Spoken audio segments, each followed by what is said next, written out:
नस्ल दर नस्ल अबाओ अजदाद से चलती आ रही है। बेशक ये टॉपिक हम पहले भी डिस्कस कर चुके हैं, इस टॉपिक के बारे में पहले भी सीख चुके हैं, लेकिन आज खुदावन ने इसकी ज़रूरत को सामने रखा है, क्योंकि जब हम जिस जिंदगी पर भी नजर करते हैं हमें कुछ ऐसी प्रॉब्लम्स नजर आती हैं जिसकी वजह से हम दोबारा इस कलाम को सुनेंगे और सीखेंगे कि जनरेशन कर्स जो है, जो नस्ल दर नस्ल लाते चलती है, वो कहाँ से आती है और क्यों और कैसे हमारे अंदर बसेरा करती है। आज हमारा टॉपिक है बेस ऑफ जनरेशन कर्स, नस्ली लानतों की बुनियाद। आज हमारा टॉपिक है नस्ली लानतों की बुनियाद कहाँ से बनी, कहाँ से आई और कैसे हमारी जिंदगी में इंटर करती है। और ये टॉपिक 4-5 हफ्ते तक चलता रहेगा, हर हफ्ते हम नई बात सीखेंगे। लेकिन आज जो हम सीख रहे हैं वो है नस्ली लानतों की बुनियाद। आज जब ये मैसेज तैयार कर रही थी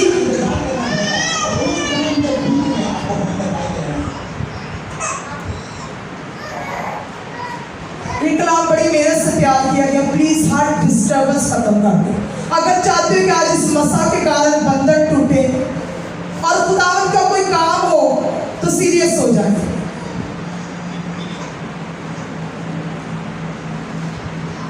यहां पर जब मैं मैसेज तैयार कर रही थी तो कुछ साल पहले खादम की बात मुझे याद आई।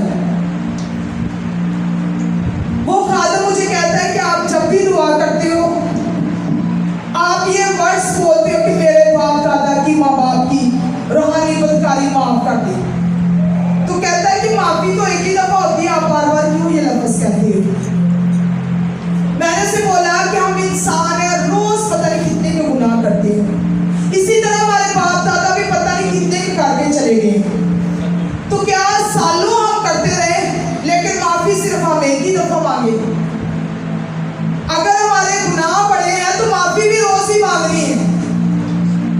खैर उस खादम के साथ मेरे इस बात के साथ वो उसका एग्रीमेंट नहीं हुआ। उसने कहा कि नहीं ये गलत है दुआ मांगना इस तरीके से। आज वो खादम वही का वही खड़ा है जहां पहले था। क्योंकि जब हम दुआ अकल से नहीं करते, जब हम उन बातों को नहीं सीखते जिनसे हमारे मुंह के अंदर इख्तियार है कि हमने क्या बांधना है, क्या खोलना है, तो हम कैसे बरकत पाएंगे। इसी तरह आज हम सीख रहे हैं कि नस्ली लानतों की बुनियाद क्या थी, ये कहां से एंट्री करती है, बाइबल में क्या इसका कोई जिक्र है, ये बाइबल के मुताबिक है या नहीं है। क्योंकि जब भी लोग आते हैं यहां पर उनका एक ही सवाल होता है कि हमें जादू टूना हो गया। अगर ये बीमारियां हैं, परेशानियां हैं, मुसीबतें हैं, दुख हैं, तो ये सिर्फ और सिर्फ जादू टूने की वजह से। लेकिन आज हम एक और राज को भी सुनेंगे कि क्या इनका दुखों का कोई और भी रास्ता है। ये ना हो कि हम जादू टूने को लेके बैठे रहे और इब्लीस आए और सब कुछ उसी देर तक चुरा कर ले जाए और हम एक ही बात की ओर देखते रहे। नस्ली लानतें वो हैं जो अबाऊ अजदाद से, बाप दादा से, माँ बाप से कंटिन्यू हमारी जिंदगी के अंदर नस्ल दर नस्ल चलती है। जब लोग गलत काम करते हैं तो उनको सब तो गलत नहीं लगता, उनको ये लगता है कि ये काम सही है और मेरे फायदे का है। लेकिन जब इसी तारीकी में, इसी सोच में दुनिया छोड़कर चले जाते हैं तो वही सेम लानतें, वही सेम दुख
आप निकाले मेरे साथ ताकि आप साथ पढ़ते भी जाएं।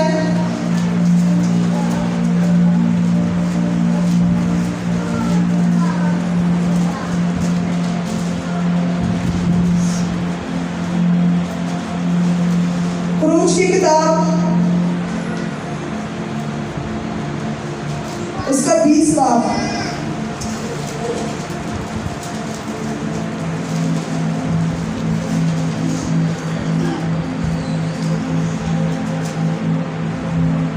उसकी 5 और 6 आयत पढ़ेंगे।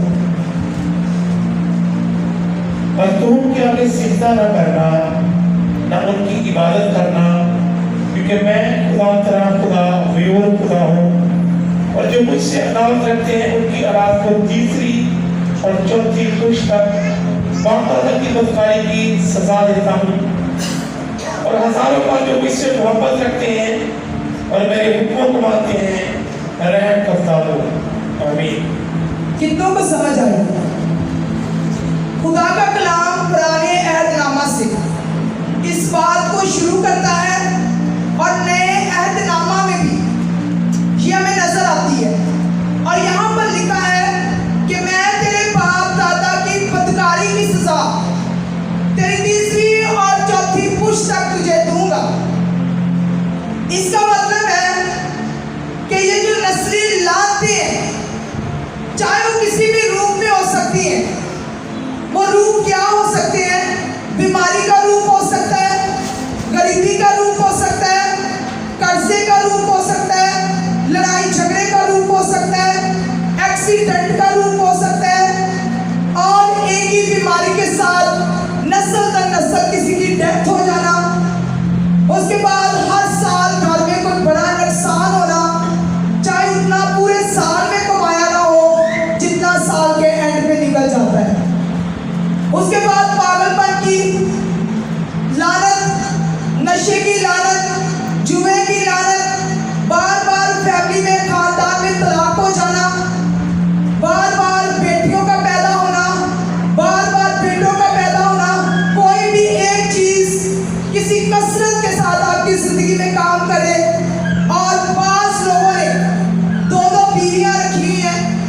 नस्ली गुनाह, खानदानी गुनाह जो साथ साथ चलता जा रहा है, और ये सारी वो लाते हैं। और इनके पीछे वजह क्या है?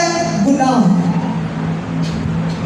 क्योंकि जब हम दुनिया में आते हैं तो हमारे ब्लड के अंदर जो है वो रिलेशन किसका होता है?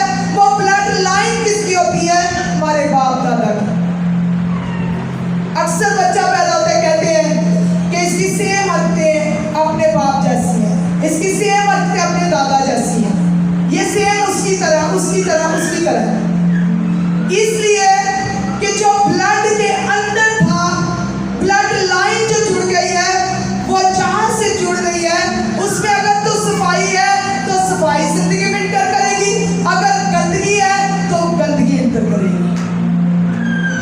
तभी तो खुदा ने ये कलाम किया कि मैं तेरी तीसरी और चौथी पुश्त तक तेरे बाप दादा की बदकारी की सजा तुझे दूंगा। बात यहाँ पर खत्म नहीं होती। निकाले मेरे साथ इस्तिश्ना की किताब पुराने अहदनामा में से, इस्तिश्ना की किताब उसका 11 बाब 26 से 28 आयत तक। सिर्फ 2 आयत। इस्तिश्ना की किताब उसका 11 बाब 26 से 28 आयत तक। और देखो मैं आज के दिन तुम्हारे आगे बरकत और लानत दोनों को रख के देता हूँ। बरकत उस हाल में जब तुम खुदा अपने हुक्मों को जो आज मैं तुमको देता हूँ मानो, और लानत उस वक्त जब तुम खुदा अपने खुदा की फरमाबरदारी ना करो। और सुना को जिसकी बात मैं आज तुमको हुक्म देता हूँ, छोड़कर और मबूदों की पैरवी करो जिनसे तुम अब तक वाकिफ नहीं। आमीन। कितनों को समझ आई कौन सी बात से खुदा नाराज हो रहा है?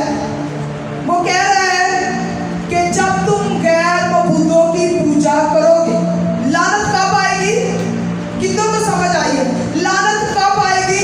जब तुम गैर मबूदों की पूजा करोगे। इसका मतलब है कि अगर हमारे अबाव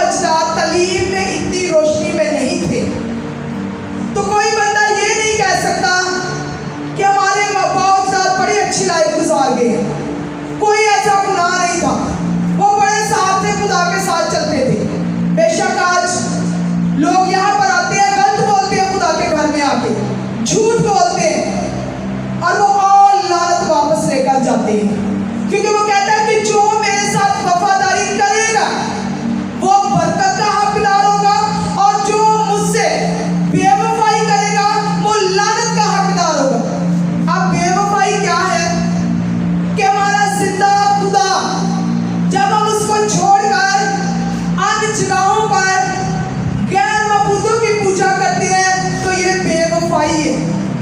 और कुछ लोग अभी तक करते जा रहे हैं, करते जा रहे हैं, करते जा रहे हैं। उनको ये गुनाह लगता ही नहीं। और नस्लों से आप जाकर देखो ऐसी ऐसी परेशानियां में है कि उनको समझ नहीं आ रही कि ये मुसीबतें आ कहां से रही है। और एक ही बात, जादू टूना, जादू टूना, जादू टूना। आज गौर करें कि अगर ऐसे शैतानी मसले मेरी आंखों के सामने मेरे घर में इस्तेमाल हुए हैं, बनाए गए हैं, तो इसका मतलब है कि मैं भी लानत के नीचे हूं, चाहे वो कोई आदमी है, चाहे वो कोई औरत है। अगर हम इस बात से वाकिफ ना होंगे तो ये लानत हमें दीमक की तरह खाती जाएगी। हम अमीर होना चाहेंगे तो गरीबी हमारा पीछा नहीं छोड़ेगी। हम कर्जे से निकलना चाहेंगे तो कर्जा हमें नहीं छोड़ेगा। हम अच्छी जिंदगी गुजारना चाहेंगे तो अच्छी जिंदगी नहीं आएगी, क्योंकि हम लानत के नीचे हैं। जब तक ये जुआ नहीं उतरेगा बरकत नहीं आ सकती। लेकिन आज हम खुदा के घर में बैठ के इस बात से बेबहरा हो जाते हैं, और जब दुआ की जाती है तो सब कुछ फ्रंट पे आ जाता है। तो क्यों ना हो कि हम जिसकी हजूरी में आए हैं उसके सामने सच्चे दिल से अपने गुनाह का इकरार करें। आज लोग बार बार अबॉर्शन हो जाते हैं, 5-5, 6-6 अबॉर्शन हो जाते हैं, चलते जा रहे इसी दुख में, चलते जा रहे हैं, कोई परवाह नहीं, डॉक्टरों का पीछा कर रहे हैं, पैसा लगा रहे हैं। बार बार बच्चों का पैदा ना, मर जाना, कर्सिस के नीचे कोई परवाह नहीं, डॉक्टरों के पीछे जा रहे हैं, डॉक्टरों से इलाज करवा रहे हैं। 10-10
शादीशुदा हैं, अगर आप अपने हस्बैंड से बेवफाई करते हैं तो क्या आपकी वो रिलेशन वैसी रहेगी?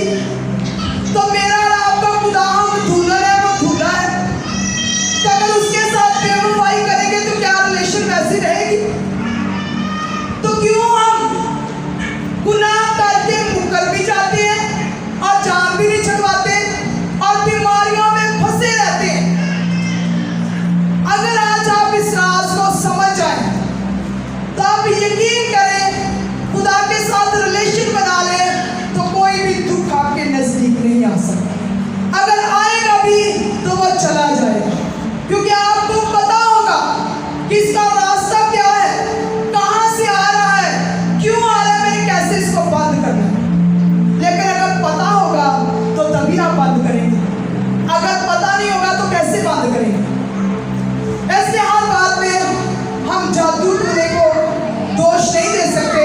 आज वो लानतें हमारी जिंदगियों का, हमारी नस्लों का, हमारे बच्चों का पीछा कर रही है और नस्ल दर नस्ल चलती आ रही है। बात सिर्फ आदम और हवा की नहीं, ये पूरा ऐतनामा जो है इसमें हमें बहुत सारे मसाले, ढेरों मसाले मिलती हैं। अगर हम देखें खुदा के कलाम में से, टाइम थोड़ा है जिसकी वजह से मैं आपको वैसे ही बताती जाऊंगी, आप सुनते जाएं। अगर आप पैदाइश में देखें तो वहां पर अब्राहम का जिक्र है।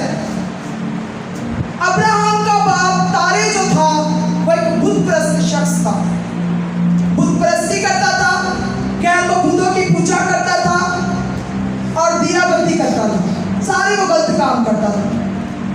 अब खुदा ने अब्राहम को बरकत देनी है और खुदा क्या कहता है कि उस गंदगी में से वहां से तू निकल आ। एक तरफ खुदा कहता है कि तू अपने माँ बाप की इज्जत कर, यहां से खुदा कह रहा है कि तू अपने माँ बाप को भी छोड़ दे, अपने रिश्तेदारों को भी छोड़ दे। भाई खुदा को किस बात का गुस्सा आ गया कि वही खुदा जो पहले कह रहा है कि तू अपने माँ बाप की इज्जत कर, वही खुदा कह रहा है उनको छोड़ दे। बात इसमें क्या थी? गैर मबूदों की पूजा, और खुदा वहां पर रहकर बरकत नहीं दे सकता था, वहां पर खुदा उसको फलदार नहीं कर सकता था, क्योंकि हम जिस जगह पर रहते हैं अगर वहां पर ऐसा काम है तो हम तारीकी के अंदर है, हमारी दुआएं भी काम नहीं करती, हमारा रोजा रियाजत भी काम नहीं करता, क्योंकि जब तारीकी है, लानत के नीचे है, तो वो दुआएं भी काम नहीं करेंगी। हमें पहले वहां से बाहर निकलना है, वहां से बाहर आना है।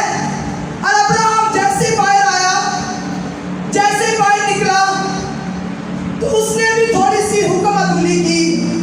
खुदा ने उसे नहीं कहा था कि तो अपने भतीजे लूत को भी लेकर जा, मगर उसने अपनी मर्जी से अपने भतीजे को साथ दिया और वो निकल पड़ा जहां खुदा ने उसको पहुंचाया।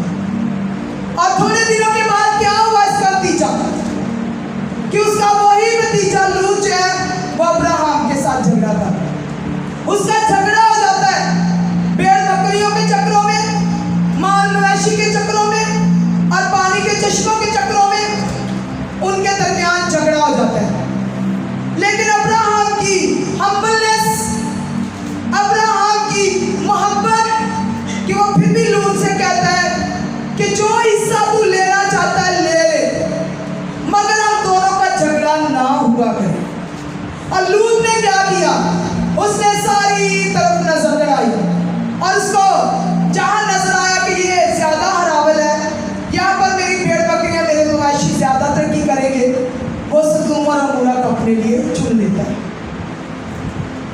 अब वो लानत कहां से चली आ रही है? किसी को समझ आ रही है बात की कि वो लानत तारा से चली आ रही है कि उसका दादा जो था वो ये काम करता था। आगे लानत किस पर ठहरी हुई है? लूत पर ठहरी हुई है। और लूत जब सदोम और अमोरा, जब खुदा ने ये इरादा कर लिया कि मैं सदोम और अमोरा को तबाह कर दूंगा, तो वहां पर फिर भी खुदा ने लूत का लिहाज रखा और खुदा ने कहा, खुदा के फरिश्तों ने कहा आकर कि तू अपना सब कुछ ले ले और इस जगह को छोड़ दे बर्बादी होगी, आग लगेगी, ये खत्म हो जाएगा। और लूत जो है वो अपने घराने समेत उसकी 2 बेटियां जो कलाम बता रहा है, 2 बेटियां और बीवी को साथ लेकर निकल पड़ा। लेकिन जब रास्ते में जा रहा था तो खुदा का कलाम बताता है कि उसकी बीवी ने मुड़कर देखा और वो नमक का सतून बन गया। अब क्या रह गया? लूत और उसकी 2 बेटियां। अब जब बेटियां और लूत रह गया तो बेटियों के दिल में, क्योंकि ब्लड लाइन साफ नहीं है, पीछे से जरूर कलाम को पकड़े रखें ताकि आपको समझ आए कि मैं क्या बता रही हूं। ब्लड लाइन साफ नहीं है, गंदी है। और बेटियां क्या सोचती हैं कि हो सकता है अब हमारे बाप से औलाद तो पैदा नहीं हो सकती, तो क्यों ना हम भी अपने बाप के साथ सोकर औलाद पैदा करें अपने बाप के लिए, ताकि हमारे बाप का नाम जो है वो चलता रहे। और खुदा के कलाम में वाज़ेह लिखा हुआ है कि उन्होंने अपने बाप को पहले नशा करवाया और उसके बाद ये औलाद पैदा की। और जब औलाद पैदा की दोनों बेटियों से, तो जो छोटी बेटी है उससे अमूनी पैदा हुए और जो बड़ी बेटी है उससे मुआबी पैदा हुए। 2 कौमें पैदा हुई, अमूनी छोटी बेटी से और मुआबी बड़ी बेटी से। अब ये दोनों कौमें जो है ये सदा कलाम के अंदर खुदा के खिलाफ रही है, हमेशा खुदा के मतरादफ चलती रही है, खुदा के उल्ट काम करती रही है। क्यों? इसलिए कि ब्लड लाइन गंदी थी और गंदगी आ रही है, जिसकी वजह से ये दोनों कौमें हमेशा के लिए खुदा के खिलाफ रही और खुदा से जंग करती है। आज नस्ली लानतों की बुनियाद हमें पुराने अहदनामा में एक जगह पर नहीं, मुख्तलिफ जगहों पर नजर आती है। ये वो बेसिक बातें हैं जो मैं आज आपको समझाना चाह रही हूँ कि नस्ली लानतें जो है उनकी बेस कहाँ से बनी, उनकी बुनियाद कहाँ से बनी। और यही मुआबी, यही अमूनी सारी जिंदगी खुदा के नबियों के साथ और खुदा के साथ जंग की करते थे। क्यों? क्योंकि वो खुदा के मुतरादिफ थे, खुदा के खिलाफ थे, उनकी ब्लड लाइन साफ नहीं थी। आज अपनी जिंदगी पर गौर करें कि अगर मेरी जिंदगी के अंदर कोई भी ऐसी बुराई है, आज भी मैं पीछे मुड़कर देखती हूँ, देखता हूँ, तो भाई कैसा ब्लड मेरे अंदर है। अगर ऐसी ब्लड लाइन है तो आज उसको काटना पड़ेगा। अगर आप काटेंगे नहीं तो आप कभी भी बबरकत नहीं हो सकते। और काटना कैसे है? अपने मुंह से इकरार करके। मैं पहले बता रही थी कि वो खादम कहता है कि आप रोज ये दुआ करते हो, तो दुआ तो एक ही दफा होती है, खुदा माफ कर देता है, तो आप रोज क्यों कहते हो? मैंने कहा कि जब सालों, महीनों नहीं सालों हम वो रूहानी बदकारी करते जाते हैं, तो क्या माफी 1 सेकंड में मांगते हैं? अगर गुनाह इतना बड़ा है तो उसका इलाज भी बड़ा ही होना चाहिए। आज लोग कहते हैं कि हमारे बाप दादा चले गए, हमारे माँ बाप भी चले गए, तो भाई वो तो चले गए, अब हम, वो गुनाह चला गया, वो बीमारी चली गई, हम बिल्कुल ठीक ठाक है। लेकिन ठीक चंद सालों के बाद वो जरासीम सामने आ जाते हैं, क्योंकि गंदगी ने तो बाहर आना ही है। और जब वो बाहर आते हैं तो फिर हमारा रोना क्या होता है कि ये जादू टोना, इसके अलावा कुछ भी नहीं। मैंने पहले बताया कि ये लानतें किस सूरत में आकर काम करती हैं, नशे की शक्ल में, पागलपन की शक्ल में, बाजपन की शक्ल में, मौत की शक्ल में, एक्सीडेंट की शक्ल में, और मुख्तलिफ तरीके से। जैसे बाज़ लोगों के बच्चे नाफरमानी में घिरकर बेरार रवि का शिकार रहते हैं और पूरी जिंदगी माँ बाप उनके लिए दुआएं करते रहते हैं, लेकिन रिजल्ट कोई भी नहीं होता। क्योंकि जिस बात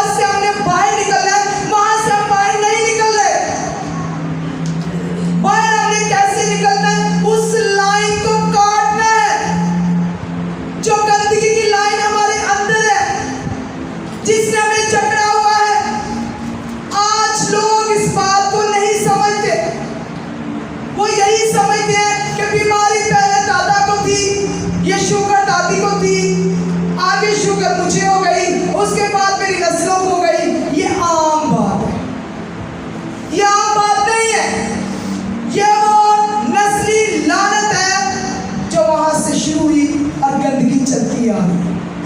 कितने लोग हैं जो दिल का मरीज है, उसका दादा भी था, बेटा भी है, आगे नस्लें भी दिल की मरीज है।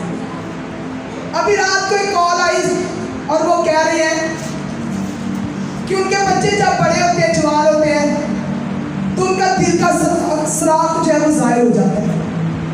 और उनके पहले बेटियों के ऑपरेशन हुए हैं और अब उनके बेटे की बारी है कि उसके दिल के अंदर सुराख।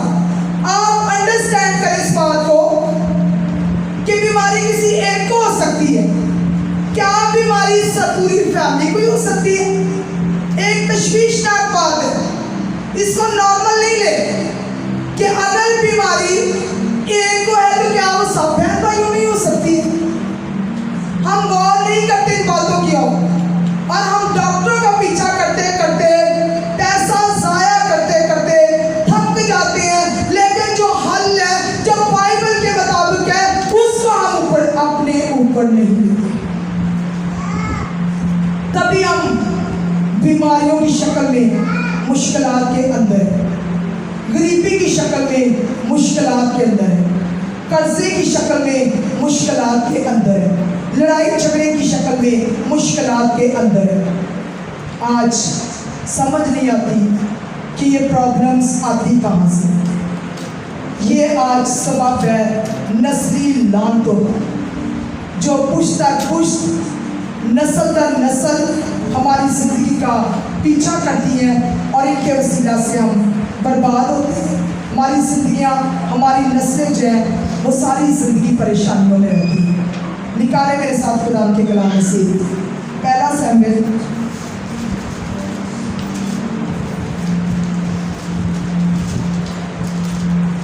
खुदा के कलाम में से पहला शमूएल 11 बाब 1 से 3 आएगा।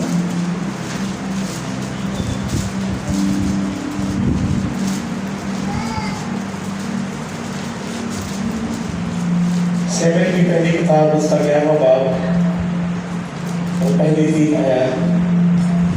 तब अमूनी नास चढ़ाई करके यबीस के रात के मुकाबले में मज़न हुआ और यबीस के सब लोगों ने नास से कहा, हमसे अहदों पे मांग कर ले और हम तेरी कीमत करेंगे। तब अमूनी नास ने उनको जवाब दिया कि इस शर्त पर मैं तुमसे अहद करूँगा कि तुम सब की दानी आँख निकाल डाली जाए और मैं से सब इस्राएल के लिए जिल्लत का निशान ठहराऊं।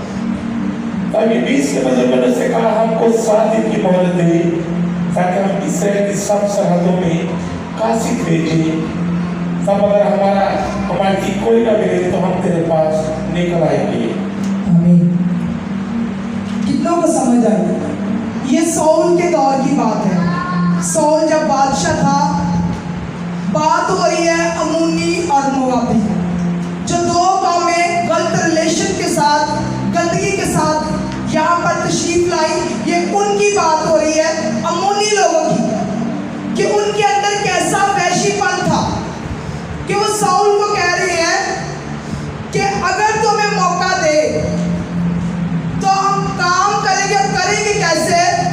कि तेरी कौम की आंखें जो है वो हम निकाल लेंगे। ये अमूनियों का कहना है।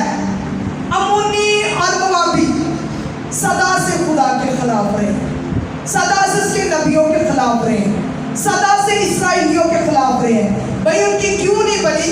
क्योंकि गलत रिलेशन, गलत ब्लड लाइन और गलत तरीके से उनका दुनिया में आना। और इस बात ने,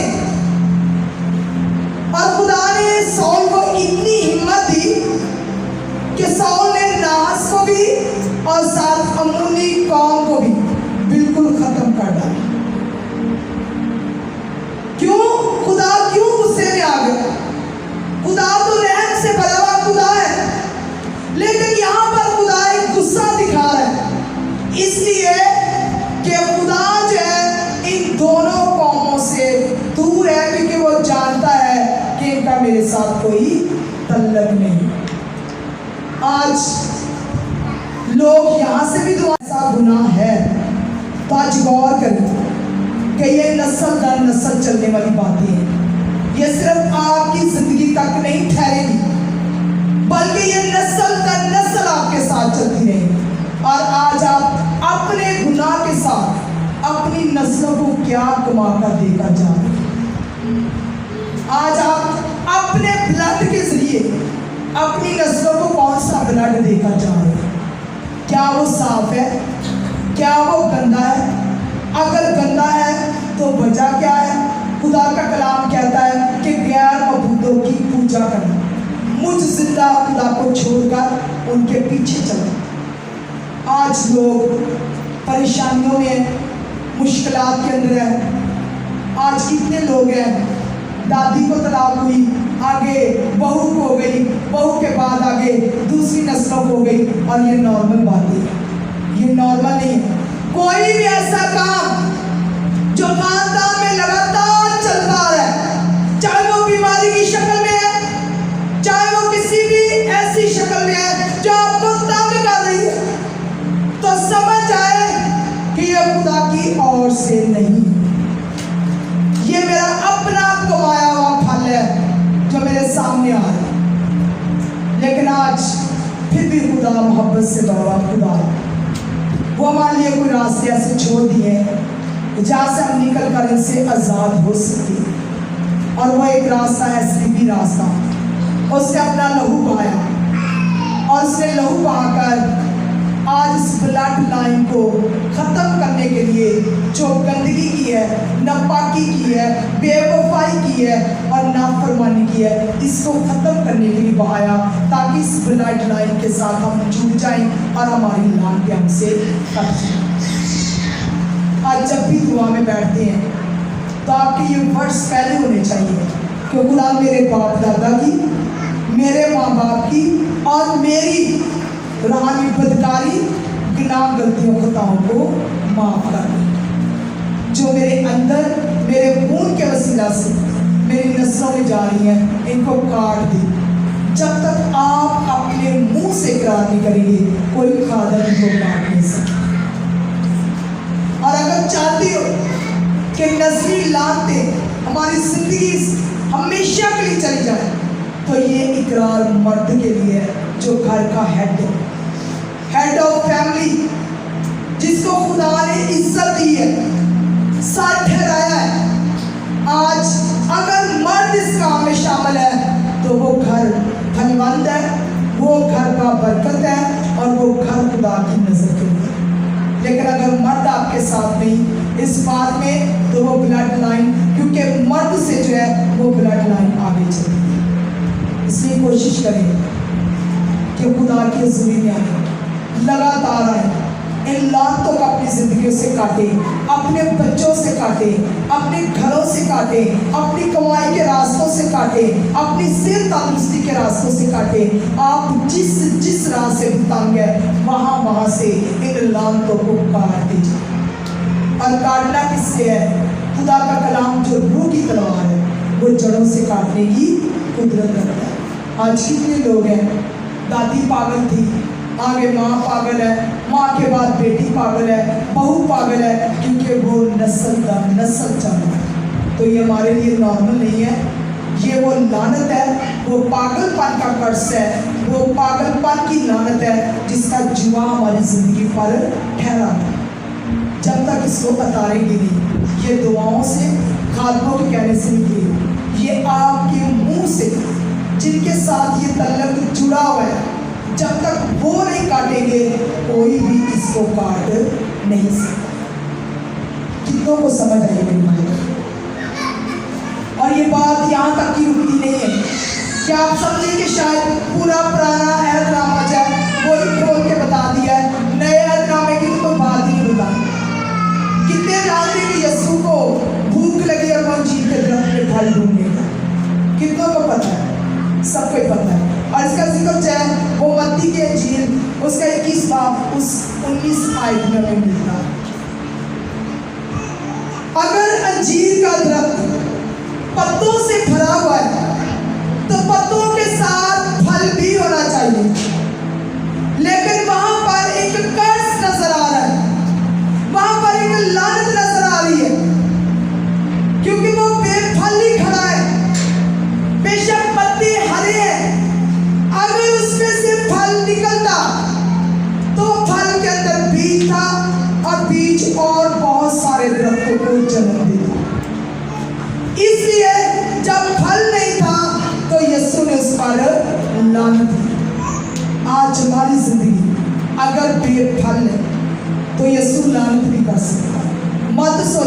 क्योंकि इस तशना में पहले ये बात पढ़ ली है कि आज मैं तुम्हें लानत और बरकत दोनों के बारे में बताऊं। लानत किस तरीके से आएगी और बरकत किस रास्ते से आएगी।